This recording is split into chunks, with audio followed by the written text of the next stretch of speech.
फिर से तनाव है। अब क्या बात हो गई? सबसे पहले तो आपके दर्शकों को, सभी धर्म के लोगों को होली और रमज़ान की बहुत बहुत बधाई, बहुत बहुत मुबारकबाद। आजकल के जीवन में कभी कभी तीज त्यौहार आते हैं, आनंद लेना चाहिए, बच्चों को भी उल्लास मिलना चाहिए परिवार में।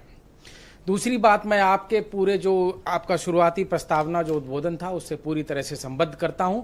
आज देश को सद्भाव की जरूरत है ताकि देश तरक्की कर सके।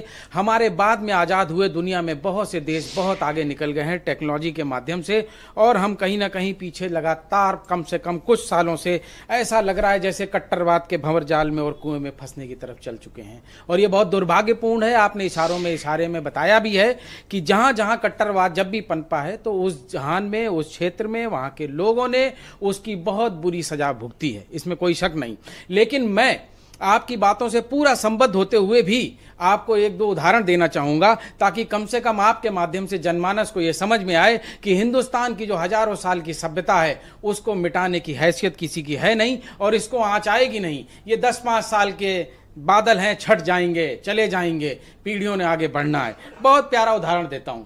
हम लोग बॉर्डर पे तैनात थे और एक मुस्लिम ऑफिसर कमीशन होके मेरी यूनिट में आया और वो मेरे टेंट में रहता था और उसने एक दिन धीरे से, जी मिलिट्री में थे? जी जी बिल्कुल, उसने धीरे से मेरे से बोला, सर 4 साल ट्रेनिंग में मैं रोजे नहीं रख पाया और मैंने सोचा था जब मैं कमीशन हो जाऊंगा तो एक बार रोजे रखूंगा, लेकिन यहाँ तो हम बॉर्डर पे डिप्लॉयड हैं इस समय। और वो मैं दौर नहीं बताऊंगा, लेकिन भारत पाकिस्तान की सेनाएं बॉर्डर पे थी और लड़ाई की भी किसी भी दिन, किसी भी रात, किसी भी सुबह हो सकती थी।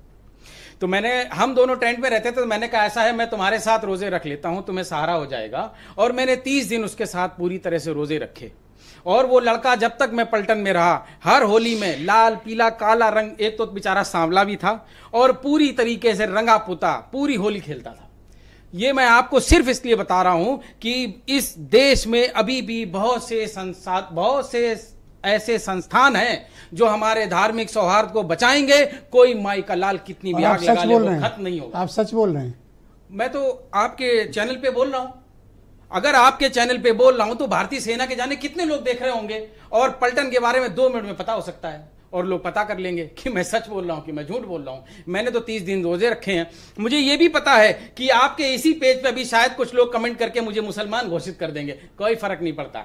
फौजी आदमी धर्म वरम के बहुत ऊपर है, ना कोई हिंदू है ना मुसलमान है, क्योंकि जब हम लड़ते हैं तो बगल वाला अगर हमको अपनी बची हुई 4 गोलियां दे देगा तो हम जिंदा रहेंगे।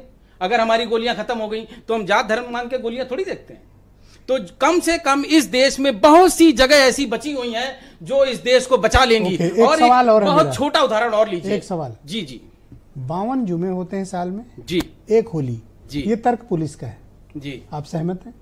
हाँ बिल्कुल है। 4.5 फुट वाला आदमी बेकार है, 6 फुट वाला लंबा है। आप इस तरफ पे कैसे जाएंगे बताइए? कोई वर्दी वाला अगर है तो उसको ये बोलना चाहिए कि चिंता मत कीजिए, हम हैं, लॉ एंड ऑर्डर मेंटेन करेंगे, आप लोग अपना त्योहार मनाइए, और यहां पे रुक जाना चाहिए था। इसके आगे व्याख्यान नहीं देना चाहिए था कि अगर कोई डाल भी देना तो चले जाना, क्योंकि हो सकता है कि रंग डाल दें, लोग कहेंगे सीओ साहब ने तो बोला है रंग डाल देंगे, तो चले जाना, कोई कार्रवाई नहीं होगी। तो संभल की जो हिस्ट्री है उसको देखकर सावधानी तो बरतनी चाहिए और आप लोगों को भी एज ए पॉलिटिकल पार्टी अमन चैन भाईचारा की अपील करनी चाहिए। हमारे राष्ट्रीय अध्यक्ष जी तो लगातार उसी मर्म से, मिलिट्री स्कूल से पढ़े हुए हैं, खुल के बोलते हैं त्योहार मनाइए, सारे त्योहार मनाइए, सौहार्द से मनाइए, ना भड़काइए, ना आग लगाइए, ना दंगा कराइए। लेकिन हमें ऐसा लगता है कि कुछ लोगों के दिमाग में है कि 80% वोटों का ध्रुवीकरण कर सकते हैं अगर हम नफरत को फैलाएंगे। नफरत को फैलाएंगे तो वोट मिलेगा, लेकिन विकास की कीमत पे मिलेगा, दंगे की कीमत पे मिलेगा। तो मेरा सबसे निवेदन है, सब त्योहार मनाइए, मन से न आइए और ये नफरती नेताओं से दूर रहिए। बहुत शुक्रिया। मैं